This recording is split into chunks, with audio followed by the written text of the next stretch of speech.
네, 반갑습니다. 여러분, 재물의 욕심을 가지면 그것이 끝도 없이 그 욕심을 갖게 됩니다. 그에게 있어서 최고의 가치를 이윤으로 생각하기 때문이죠. 남기는 것입니다. 자, 그래서 저울을 속이고 추를 바꿉니다. 하지만 하나님께서는 그것을 미워하신다고 말씀하십니다. 오늘 1절이에요. 속이는 저울은 여호와께서 미워하시나 공평한 추는 그가 기뻐하시느니라. 자, 레위기 19장에 보시면 하나님께서 자신의 백성에게 요구하시는 것은 거룩하라는 것입니다. 19장 1절이에요.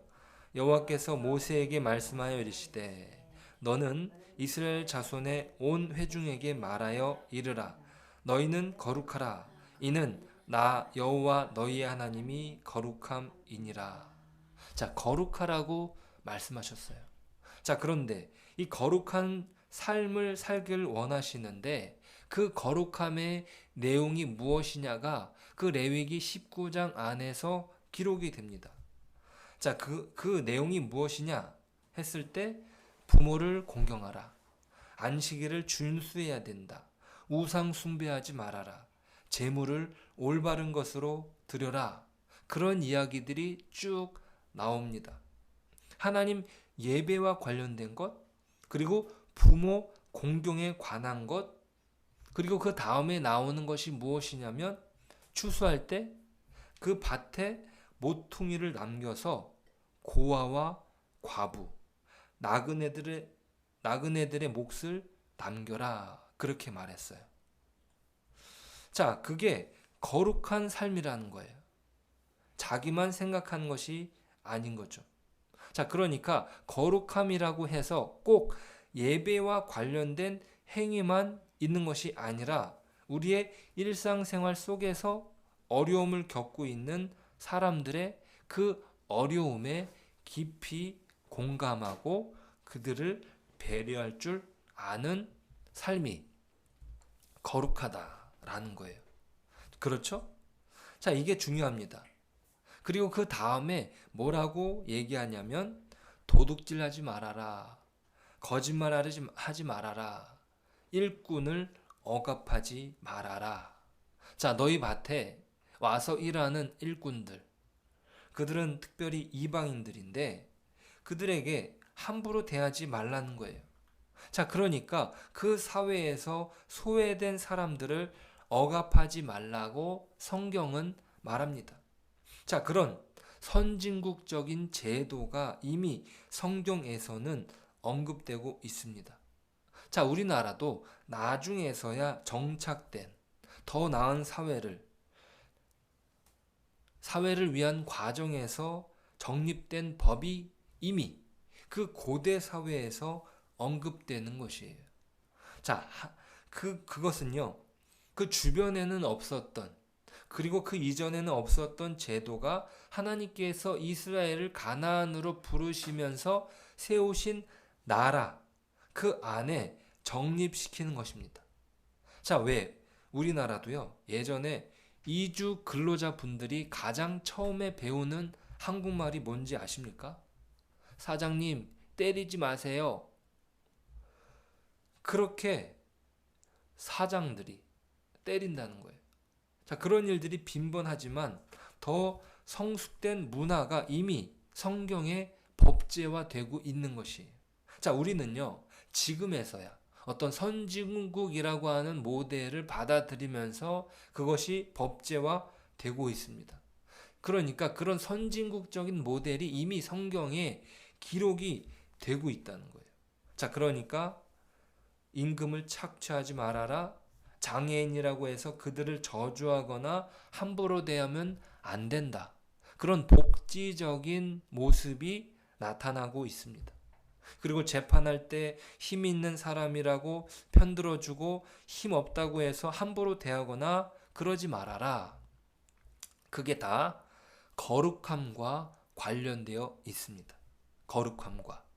자, 그리고 이웃의 피를 흘려서 이익을 도모하지만 자, 누군가를 해침으로써 내가 이익을 얻을 수 있다고 생각할 때 절대 그런 일을 하면 안 돼. 이렇게 말해요. 자, 그것이 거룩함과 관계가 있다는 거예요. 자, 그리고 레위기 19장 말미에 나오는 이야기가 공평한 저울과 추를 사용하라는 것이에요. 레위기 19장 36절이에요. 공평한 저울과 공평한 추와 공평한 에바와 공평한 흰을 사용하라. 나는 너희를 인도하여 애굽 땅에서 나오게 한 너희의 하나님 여호와이니라. 자, 하나님께서 이스라엘 백성을 애굽 땅에서 나오게 하시며 세우신 그 땅에 공평한 에바와 흰을 사용해야 된다. 그렇게 말합니다. 이것이 거룩함이다. 왜요? 하나님이 거룩하기 때문이다 라고 하는 거죠. 자, 거룩함이라고 하는 게 예배와 관련된 것만이라고 생각하면 안 되는 것이죠. 우리의 삶이 따라가지 않으면 거룩함이라고 말할 수 없습니다. 그것은 위선이 되는 것이죠. 세상 사람들이 그리스도인들을 욕하는 이유가 바로 이 위선 때문이 아닙니까? 예배만 잘 드린다고 거룩이 이루어지는 것이 아니라 그 삶이 따라가지 않는다면 거룩이라고 말할 수 없는 것입니다. 그러니까 세상 사람들이 그렇게 말할 때 우리는 스스로를 돌아봐야 되는 것이죠. 우리가 과연 거룩하게 가고 있는가? 자, 주님께서는요, 돌을 들어서라도 소리를 지르게 하신다고 말씀하셨어요. 자, 우리가 위선에 빠지지 않도록 우리 스스로를 날마다 돌아봐야 됩니다. 그러니까 우리의 선생이 누가 될 수 있다는 거예요? 세상 사람들이 될 수 있다는 거예요. 야, 저 사람들 왜 저래? 이런 문제가 아니라 우리가 잘못 가고 있는 것은 없는가라는 것이죠. 자, 그런 면에서 자, 이 이중잣대라고 하는 것이 상거래에서만 문제가 아니라 어떤 사람을 평가할 때도 우리는 이중잣대를 사용합니다. 어떤 사람을 평가할 때의 이중잣대. 그래서 여러분, 자기에게는 한없이 너그럽고 타자에게는 상당히 냉철하게 바라보는, 자, 그저 냉철하게 바라보는 정도라면 괜찮은데 거기에다가 보태는 거예요. 그의 나쁜 점을 더 보태가지고 나쁘게 말하는 이중잣대도 있습니다. 자, 그러면 성경은 뭐라고 이야기합니까? 그것을 하나님께서 미워하신다. 자, 그래서 재물이라는 것이 그 악함의 척도가 됩니다. 그리스도인이 여호와를 온전히 경외하지 않는 삶을 사는 세속적인 명목상의 종교인은 넘어지게 되는 것이죠.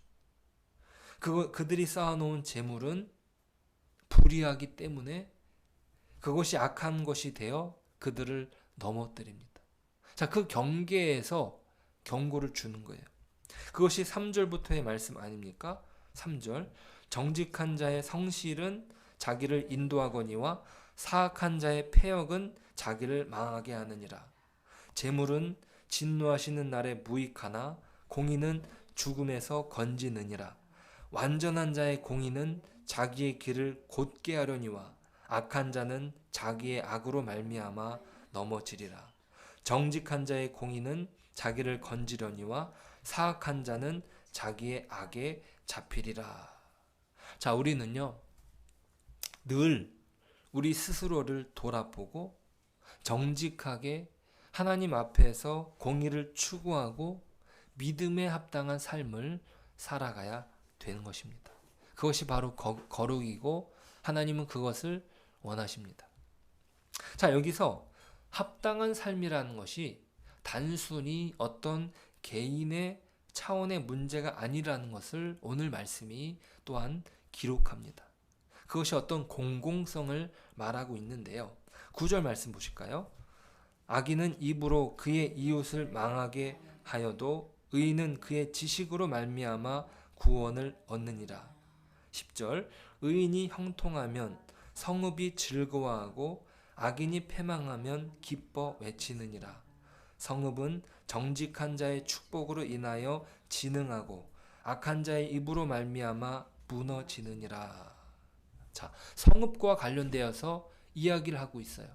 선하고 아름다운 사람, 즉 겸손한 사람이 잘 되면 그 성읍이 기뻐한답니다. 공동체가 즐거워한다는 거예요. 자, 그렇게 기뻐하는 까닭은 그의 기쁨이기 때문이기도 하지만 그가 의로운 사람인 것은 뭐냐 하면 자기만 잘 살려고 하는 사람이 아니라는 거예요. 자, 여러분, 사람 인자라는 이 한자, 사람 인자라는 이 한자는 서로를 기대는 모양이에요. 사람과 사람이 서로 기대는 모양이죠.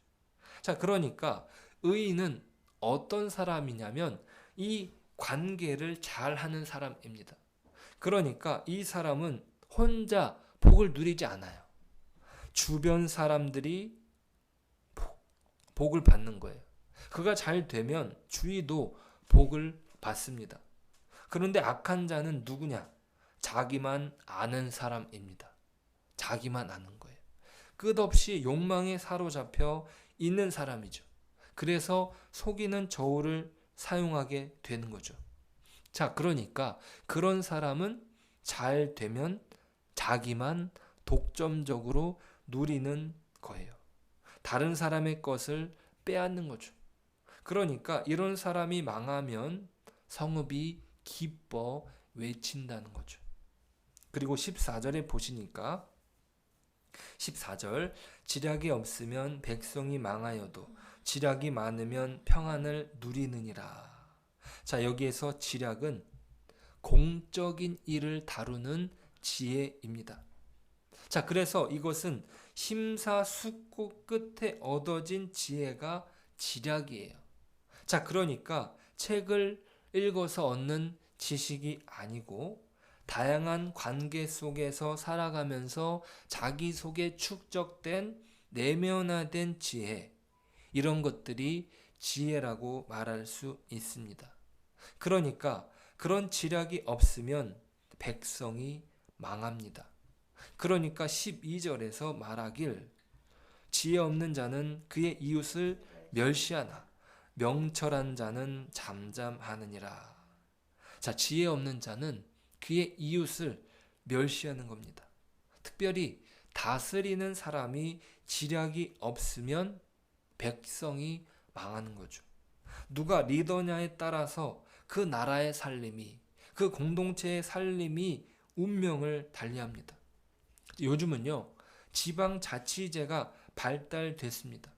그래서 이 지자체의 장이 누구냐에 따라서 그 지역사회가 변모하는 모습이 달라집니다. 어떤 분은 이 토목공사만 하는 분들이 있어요. 또 어떤 분은 지역 사람들의 삶의 질을 높이기 위해서 세심한 일에 마음을 쓰는 분도 있습니다. 장기적으로 보면 이 세심한 일에 마음을 썼던 이 공동체가 살기 좋은 공동체가 되는 것을 알 수 있습니다. 자, 사람들도 다니지 않는데 거기다가 큰 길을 만든다고 산을 깎고 그것을 자신의 치적으로 생각한다든지, 자, 그러면 결국은 지방 재정을 파탄나게 할 뿐만 아니라 우리가 살고 있는 자연조차 황폐하게 만드는 일들이 있습니다. 지략이 없는 거죠. 그래서 정말 중요한 것은 지략이 많으면 평화를 누린다고 말할 수 있습니다. 그러니까 지략이 있는 사람은 공공성도 중시한다는 거예요. 자, 지금 우리 사회가 슬픈 게 뭐냐? 이 공공성이 무너졌다고 하는 것이 슬픈 거죠. 우리가 함께 누려야 할 공간을 어떤 사람이 사유화하는 것처럼 느껴질 때가 있습니다. 전철을 탔는데 그 공공의 장소에서 애정 행각을 벌이는 사람이 있고, 전화를 통하는데요, 옆에 사람은 다 듣게 만드는 거예요. 이게 뭐냐면 예의가 없는 거죠. 그래서 뭐냐면 좋은 사회는 개인이 스스로 자기의 주체성을 가지고 공공성을 지켜갈 줄 아는 사람이 지혜로운 사람입니다. 어느 신학자는 이렇게 얘기합니다. 죄라고 하는 것을 어떻게 설명하냐면 공공에 사유하다. 자, 그러니까 모두에게 속한 것을 자기 것으로만 삼는 거예요.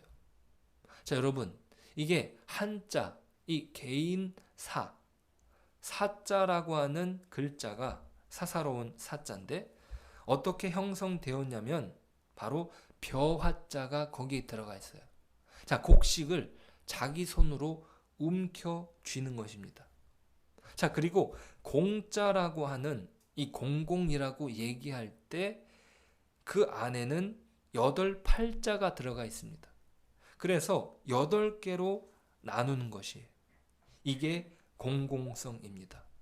그런데 나누지 않고 내 거야 딱 움켜쥐는 것이죠. 이것을 죄라고 이야기합니다.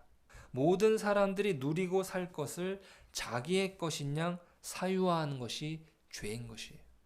모든 사람들이 함께 가져가야 되는 것을 자기의 것으로 뺏어가는 것, 자기의 것으로만 사유화시켜 버리는 것, 그것이 바로 지략 없는 사람이 만들어내는 세상입니다.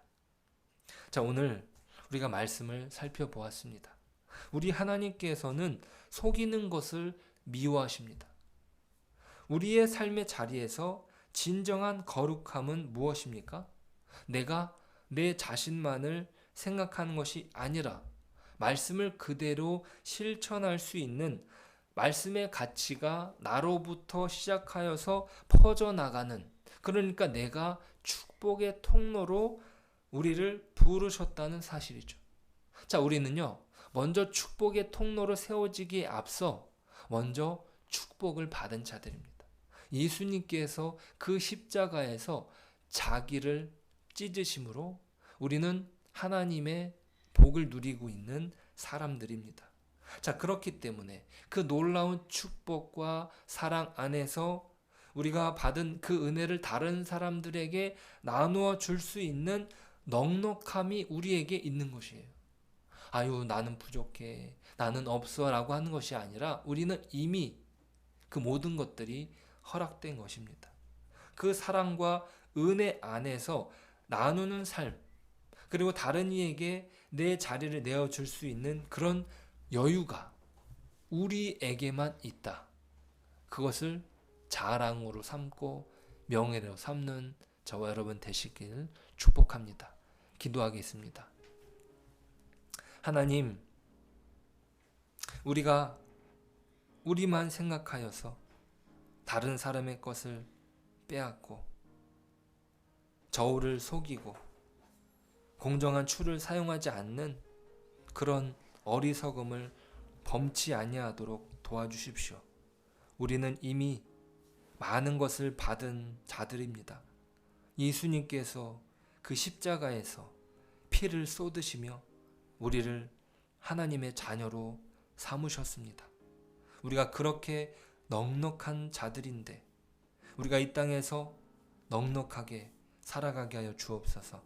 다른 이들에게 우리의 자리를 또 우리의 것을 나눌 수 있는 그런 축복의 통로로 우리를 인도하여 주시옵소서. 예수님의 이름으로 기도드립니다. 아멘.